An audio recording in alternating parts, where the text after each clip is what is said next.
इस एपिसोड की शुरुआत में हमको वापस दिखाई देती है गूंगा विला साइड, यानी कि वो साइड जहाँ पे ऑल फॉर वन और एंडेवर लोग बाकी लोग उनसे लड़ रहे हैं को वहीं से एपिसोड पिकअप करते हुए दिखाया गया था जहाँ पे लास्ट एपिसोड खत्म हुआ था। यानी कि कैसे ऑल फॉर वन ने एक बहुत बड़ा वाइट रेंज अटैक लॉन्च किया है जिसको हॉक किसी तरीके से डाइवर्ट करने में कामयाब हो जाता है, जिसके कारण हमारी जीरो और सुकुयोमी जिंदा बच जाते हैं। पर फिर आपको एक इवल स्पीच सुनने को मिलती है हमारे ऑल फॉर वन की तरफ से। वो यही सब बातें करता है कि तुम्हें क्या लगा था कि ये कोई स्कूल का एक्सटेंशन होने वाला है, ये कोई मजाक होने वाला है, तुम लोग डिल्यूजनल हो, सपोर्टिंग कैरेक्टर्स हो, तुम्हें क्या लगता है कि तुम लोग डीमन लॉर्ड से खुद लड़ सकते हो, उसको खुद हरा सकते हो।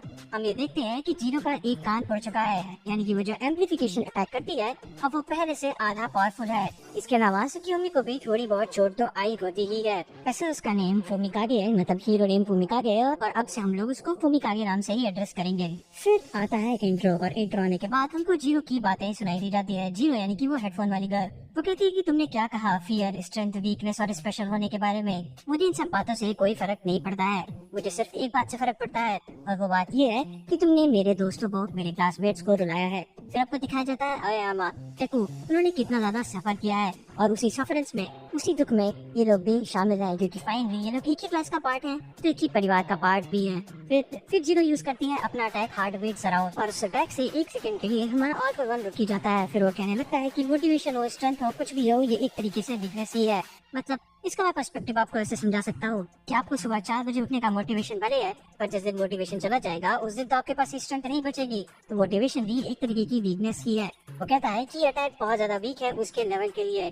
तभी उसको रियलाइज होता है कि उसने जो क्वर्क चुरा के रखे हैं, उसके अंदर जो उसके वेसल्स हैं वो सब पकड़ के रखे हैं, उसको मूव नहीं करने दे रहे हैं, उसको अटैक नहीं करने दे रहे हैं। फिर हमको यहाँ पे एक और बात समझाई जाती है, जैसा अभी ऑल फॉर वन ने बताया कि वीक लोगों की वीकनेसेस होती है, मोटिवेशन, डिसिप्लिन वगैरह वगैरह चीजें। वैसे ही सिमिलरली वीक लोगों की एक और वीकनेस होती है जो कि होती है इमोशंस। तो जो इमोशंस डेवलप किए थे जीरो और सुकियोमी यानी कि फुमिकागे ने, इसी कारण इन लोगों की जो एक क्वर्क वेसल है ऑल फॉर वन के अंदर, उनकी वीकनेस जाग गई है और उन्होंने ऑल फॉर वन को मूव करने से रोक दिया है, और वो एक सेकंड के लिए हवा में स्टिल हो जाता है। फिर उनको दिखाया जाता है हॉक ने कंटिन्यूसली सारे अटैक एक ही स्पॉट पे किए थे ताकि वो उसका मास्क ब्रेक कर पाए, और जो उसका फोर्थ अटैक था, फाइनल अटैक था, साउंड वेव वाइब्रेशन इनहैंस्ड, वो भी वो उसी जगह पे करता है, और इस अटैक की हेल्प से वो मास्क तोड़ने में कामयाब हो जाता है ऑल फॉर वन का। पर अपनी करंट स्टेट में हॉक इतना पावरफुल तो है नहीं कि उसको मार ही डाले, इसलिए ये बात आती है सुकियोमी यानी फुमिकागे के ऊपर।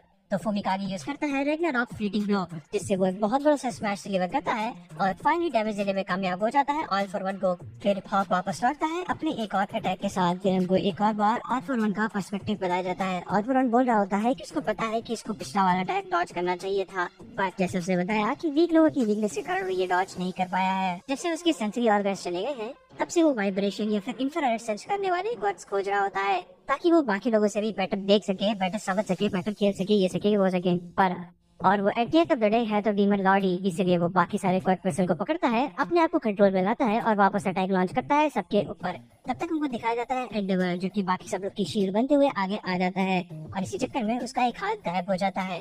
फिर आपको एक फ्लैशबैक सीन दिखाया जाता है। उस फ्लैशबैक में एक और वेसल होता है, मतलब वेसल तो नहीं कह सकते, बट एक इनहेरिटेड मेमोरी होती है एंडेवर की। एंडेवर अपने बचपन को याद कर रहा होता है। वो याद कर रहा होता है कि कैसे उसका बाप मर गया था जब वो छोटा था, लोगों को बचाते हुए, उसको बचाते हुए जिसके साथ वो मर गया था। पर वो ये नहीं बनना चाहता था, वो कभी भी ऐसा नहीं बनना चाहता था कि वो केवल ये कह पाए कि मैंने अपना बेस्ट दिया, यानी कि वो अपना 100% डिलीवर देता अभी, तो उसको विक्ट्री चाहिए थी। वो याद कर रहा था उसके अंदर जो जेलसी थी, इंफीरियरिटी थी, ट्रू सुपर हीरो यानी कि ऑल माइट को देख के उसको ये डर था कि वो एक सुपर हीरो भी नहीं बन पाया, एंडेवर एक सुपर हीरो भी नहीं बन पाया। इसी बात पे वो गुस्सा आ जाता है, उसके हाथ और जलने लगते हैं और वो ऊपर आ जाता है लड़ने के लिए ऑल फॉर वन से, और फिर वो मार शुरू करता है ऑल फॉर वन से। जैसा हमने देखा कि उसका हाथ तो चला ही गया था, पर वो आग का नया हाथ बना देता है। वो कहता है कि आज का जो दर्द है, आज की जनरेशन का जो दर्द है, वो आगे आने वाली जनरेशन के लिए पाथ बनाएगी। फिर वो ऑल फॉर वन को जमीन के अंदर गाड़ देता है, क्योंकि बिल्कुल भी प्लान में नहीं था। प्लान में ये था कि लोग हवा में लड़ेंगे, और फिर भी वो जमीन में लड़ रहा होता है। हमको दिखाई देता है हॉक जो बात ही कर रहा होता है कि कैसे अब बहुत ज्यादा स्टेबल स्टेट में है एंडेवर, और वो फाइनली तैयार है डिलीवर करने के लिए लैंडिंग ब्लो। और ऑल वन कंटिन्यूसली शील्ड पे शील्ड बनाया जा रहा होता है, पर आग के आगे कौन ही टिकने वाला है। वो उसको घसीटते हुए रगड़ते हुए लेके जाता है हवा में और फाइनली एक बहुत बड़ा सा अटैक लॉन्च करता है। वो अटैक इतना बड़ा था कि पूरा पूरा सनी निकल आता है दूसरा आसमान में। सबसे पहले हमको वही वाला फ्लैशबैक दिखाया जाता है जिसमें एंडेवन कह रहा होता है कि कैसे फ्यूचर जनरेशन के लिए उसको ये सब करना होगा, आगे आने वाले लोगों के लिए ये सब करना होगा क्योंकि कल उनको डिजर्व करता है जो कि आज जीते हैं। फिर उसके बाद वो पकड़ता है और फरवन को एक प्यार की झप्पी देता है और उसके बाद अपने आप को कम्प्लीटली बर्न करने लगता है और चला के वहीं पे रॉक कर देता है ऑल फॉर फन को। पर तब तक ऑल फॉर वन कुछ बोलना चालू करता है। वो कहता है कि तुम्हें क्या लगा मैं डीविड लॉर्ड फाइनल बैटल में बिना किसी प्रिपरेशन के आऊंगा। फिर हमको दिखाई जाती है एडी और हमको दिखाई जाती है वो वाली बुलेट जो कि एडी गेट वर्क से बनी थी। और फिर हमको ये दिखाया जाता है कि कैसे एक कान उगाया है ऑल फॉर वन का। तो बेसिकली मैं आपको बता रहा हूँ कि यहाँ पे होता क्या है। तो जैसे हमको पता है कि एडी का क्वर्क है रिवाइंड, सिमिलरली रिवाइंड यूज करते हुए ऑल फॉर वन ने अपने आप को रिवाइंड कर दिया है एज में। इसी कारण उसका कान वापस आ रहा है। उसको जितना भी डैमेज देंगे वो वापस आता रहेगा क्योंकि वो एज में रिवाइंड होता रहेगा। पर यहाँ पे एक बहुत बड़ी प्रॉब्लम भी है क्योंकि लेट्स से कि आप 30 के हैं, 30 से अगर आप रिवाइंड करेंगे 25 पे, 25 से आप रिवाइंड करेंगे 20 पे तब तो ठीक है। पर अगर आप 20 से रिवाइंड करके 15, 15 से 10 आ गए तब तो आप पहले से भी ज्यादा वीक हो गए, 30 से भी ज्यादा वीक हो गए। और शायद यही प्रॉब्लम आगे ऑज़ोरन को फेस करनी पड़े क्योंकि रिवाइंड तो ठीक है पर इतना ज्यादा रिवाइंड करना भी ठीक नहीं होगा उसके लिए। एनीवेज एंडेवर को भी पता है कि उसके पास रीजनरेशन नहीं है, तो ये क्या हो रहा है ये उसको समझ नहीं आ रहा होता है। फिर हमको फ्लाइंग कॉफिन दिखाया जाता है जहाँ पे हमको दिखाया जाता है अभी भी जो शिगराकी होता है वो अपने बड़े बड़े हाथों से लड़ाई लड़ रहा होता है। ये उसका क्वर्क नहीं सिर्फ और सिर्फ उसकी बॉडी का म्यूटेशन था और वो इतना ज्यादा स्ट्रॉन्ग था इसी से यकीन नहीं हो रहा होता है। उसके पास ऑल माइट लेवल की मोबिलिटी और ऑल माइट लेवल का स्ट्रेंथ था बिना अपना क्वर्क का यूज किए। सारे हीरोज मिलकर उससे लड़ने की कोशिश कर रहे होते हैं, क्यों हीरोज ही नहीं सपोर्टिंग स्टाफ के लोग भी उससे कंटिन्यूसली लड़ने की कोशिश कर रहे होते हैं पर वो उसके करीब नहीं पहुंच पा रहे होते हैं। वेस्टिनिस कहता है कि अगर उसके करीब पहुंच जाए तो हम लोग जीत जाएंगे।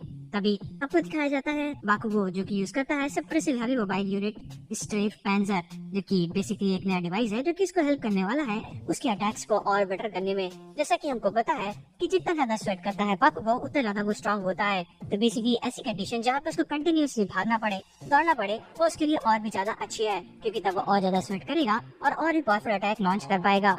और हमको फिर बाकी सब लोगों के सीन दिखाए जाते हैं कैसे मोनमा कितनी मेहनत कर रहा है, रोजो कितनी मेहनत कर रही है, सब लोग कितनी मेहनत कर रहे हैं, कैसे कामिनारी लोग पूरे एरिना को पावर दे रहे हैं और कैसे उसको डेको ने कभी बचाया था। वो बोलता है कि मिसअंडरस्टैंडिंग से फियर आता है और रिजेक्शन आता है। जैसे कि एक बार मिसअंडरस्टैंडिंग भी हो गई थी बाकुगो को जब वो उसको डेको बचाने आया था। वो सोच रहा होता है कि डेको उसको नीचे देखता है पर ऐसा कुछ नहीं है, डेको तो बस उसकी मदद करना चाहता था। वो याद कर रहा होता है वो सारे मोमेंट जो उसने डेको के साथ किए होते हैं, कैसे मिसअंडरस्टैंडिंग हुई, कैसे रिजेक्शन हुआ और कैसे वो दोनों वापस दोस्ती बने, माफी मांगे, ये वो किए। फिर हमको दिखाई जाती है बाकुगो की फुल पावर।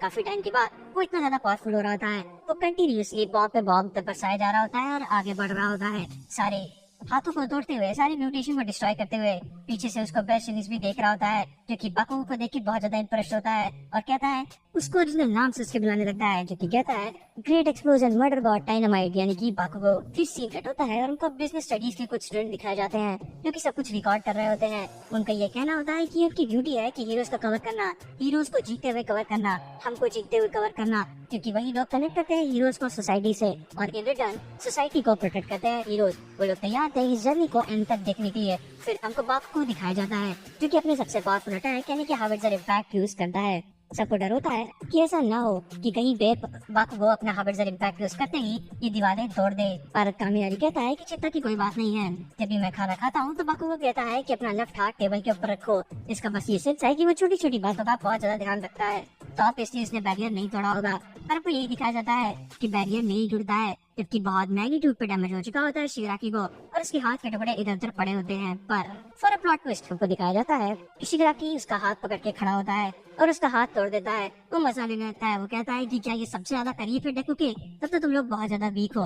फिर उसका हाथ तोड़ के उसको उठा के फेंक देता है। सब हीरोज उसकी तरफ बढ़ ही रहे होते हैं और उसकी तरफ बढ़ भी रहा होता है डेकू। और इसी के साथ साथ ये एपिसोड खत्म हो जाता है। तो इस एपिसोड में तो इतना ही हुआ। इस एपिसोड में कोई बहुत कमाल की फाइट नहीं थी, अगर ऐसा मैं कहूँ तो वो झूठ होगा क्योंकि क्या कमाल की फाइट हुई एंडेवर और वन फॉर ऑल के बीच में। पर अभी तो वहाँ मामला शुरू ही हुआ है। अगर आपको अभी लगता है कि कुछ भी खत्म हो गया है तो आप एक हद से ज्यादा गलत है, क्योंकि लड़ाइयाँ तो अभी शुरू भी नहीं हुई है। डेकू तो अभी मेन बैटल ग्राउंड में पहुंचा भी नहीं है और एंडवर अभी अंत तो हुआ भी नहीं है। मतलब मैं नहीं कह रहा हूँ कि एंडवर का अंत होगा, पर एंडवर का अंत मतलब कि एंडवर की फाइट सीक्वेंस का अंत तो भी हुआ भी नहीं है। तो फिलहाल के लिए इस एपिसोड में इतना ही नहीं। Thank you for watching. देखते रहें, बने रहें, चैनल को सब्सक्राइब और वीडियो को लाइक करना बिल्कुल मत भूलिएगा।